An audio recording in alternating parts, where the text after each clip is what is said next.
Hi YouTube, Dr. Legendary here, and today we're going to talk about what I think are the important skills that you should teach your kids on this edition of The Sage to Shave.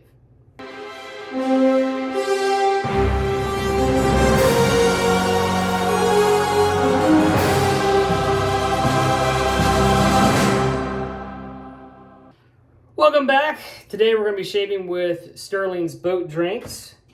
Loaded up in my favorite new shave bowl, my coconut shave bowl. Isn't that pretty? Got my synthetic brush loaded. We're going to go ahead and get a few drops of water in there. Not a lot. Just enough to wet it up. It might be a little too much. Who cares? We got my Henson Shaving AL 13 mile handle with a Gilette SilverBlue blade that is now 5 days old, which is, in my opinion, near the end of life. And we're going to go ahead and get lathered and get started. And we're not going to do pre-shave today because I feel pretty good. All my nicks kind of recovered from my electric sheep incident. That's what we'll call it, a sheep incident. So, what can you teach your kids that are really important skills? Well, this morning I'll tell you that Ava Legendary and Ava got a new bike for her birthday. And still hasn't learned how to ride a bike. We tried to teach her about a year ago. She got really scared about falling off. Tried it in the grass, tried it on the driveway, still couldn't get her to do it. And so she stopped riding her bike completely. I got that lather going. It's gonna be awesome. So, we got a new bike and I took her out today, took her out on the road, put a helmet on her, taught her how to pedal. We have the training wheels on, but even then she couldn't get up the hill and I had to teach her how to pedal. So I think riding a bike is one of those first formative skills that a kid should learn. I think the sooner you're able to get them on a bike, the better. And the sooner you can get them off the training wheels, it's better. It teaches them agility, balance, strength. It's good exercise. Definitely should always wear a helmet. Always get a case once a year where some kid had some head trauma from not wearing a helmet. So definitely, if you have your kid out on a bike, I'm an advocate for helmet safety. Just because I've seen so much of it turn out bad. And I took a spill when I was young on my bike when I was not riding a helmet. And thankfully I got my arm up and took the skin right off my arm. Thankfully no head trauma though. But don't be that parent that has the kid that come in with head trauma because he didn't bring a helmet. But one of the most important skills, in my opinion, that you can teach your kids is how to read. Now, what we say, how to read. Why is that important? Isn't that the school's job? Well, my opinion of public education, having married a teacher and having been privy to the inner workings of the public education system, I think overall our government does a mediocre to poor job of educating kids because they educate literally to the lowest common denominator. So the onus is on you to teach your kids how to read. How do you do that? It's very simple. You read to them. You read to your kids every day. I try to read something to my kids every day. And you can do this a variety of ways. So I'm going to give you some ideas. So number one, a lot of kids love playing video games, right? How many of you have a kid that has a Nintendo Switch or plays Roblox and they play the game but they don't know how to read any of the text on the screen? They know the color of the button to mash, right? But they don't know the stories or anything like that.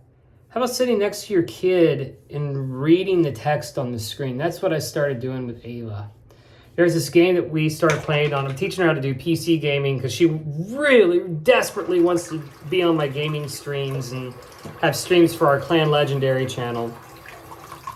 And she loves this game called My Time at Porsche, and there's another one called My Time at Sandrock that just came out that I think she likes even better because it's got voice, everything is voice acted. But in My Time at Porsche, there is no voice acting. You have to read the text on the screen. And for someone who's 6 years old or 7 years old, that may not be easy because they don't know all the words. But I'll tell you, that's how I learned to read very quickly.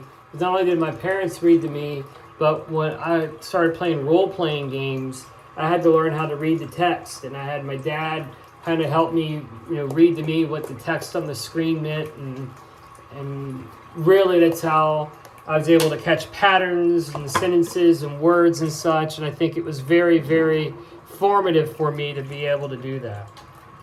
But I also think reading books are important. Reading books aloud. So like a bedtime story to get your kid to fall asleep at night. Especially for those of you who are fighting the battle of trying to get your kid to go to sleep. That's another good way. Pick an age-appropriate volume to go through. And you can sit there and read a story that they like. Bluey's really popular with kids today. Disney's timeless. We love our Disney bedtime stories book that we read through. And it doesn't have to be super complicated. But read to your kids. In fact, I've felt so strongly about that. I've toyed around with making part of Clan Legendary a playlist of bedtime stories just to read to kids that maybe don't have the opportunity. And so a third thing, and this is, I cringe at this, but there's a lot of absentee parenting going on, right? So kids like to just sit there and watch YouTube all day. And the parents like it because they can be off doing other stuff. I'm going to have some shaving burn here, guys. I'm not paying attention. So in the YouTube videos, you read, but you also put text on the screen so they can associate what you're saying with what is being read on screen. I think that's very important.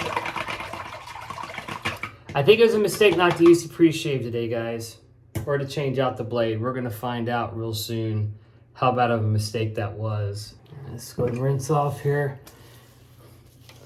So the key is, reading the words on the page and pointing out the words as you read them to your child. But why? Why do I think reading is the most important skill that a child can have? Well, very simple, guys. If you know how to read, you can teach yourself other skills much easier, including the ones that require manual and physical dexterity, because you can read about how to get better at those skills. You can read a book on how to do something. You can read a website. You can read through how to beat a game. You can stay in tune with the story and know what to do next. There is so many things in life that are dependent upon you being able to read. I would not be able to be a physician if I had not learned how to read, and probably at an early age, because I would have had a lot of catching up to do. So very, very important that reading is a skill that's developed early on in a child's development. All right, let's get the Allen block on here. Not too bad. I got some stinging down here. I've had worse shaves. Definitely better than the electric sheep shave. Holy smokes. That was a sight to behold. But I definitely could use a pre-shave next time. Now we're going to find out when we use the aftershave. Let's use something we haven't used in a while. Let's use Sterling Gentleman. Why? Because I'm not like super incredibly fond of this scent. But it smells manly. And it also does a good job of cleaning up the nicks a little bit. Maybe not as good as the Nivea Sensitive Cool that I use occasionally for like really bad shaves, but it works pretty well. So, if you're watching this and you have kids, or you're one day gonna have kids, teach your kids how to read. It might even help them learn how to ride a bike quicker. But you still have to be involved in your child's formative years. Help them learn skills. Help them learn to read. Help them ride a bike. And if you have a hobby that you love, such as gaming or fishing or whatever, share that with your child as well. And that is my sagely advice on today's Sagely Shave. Doc Legendary out.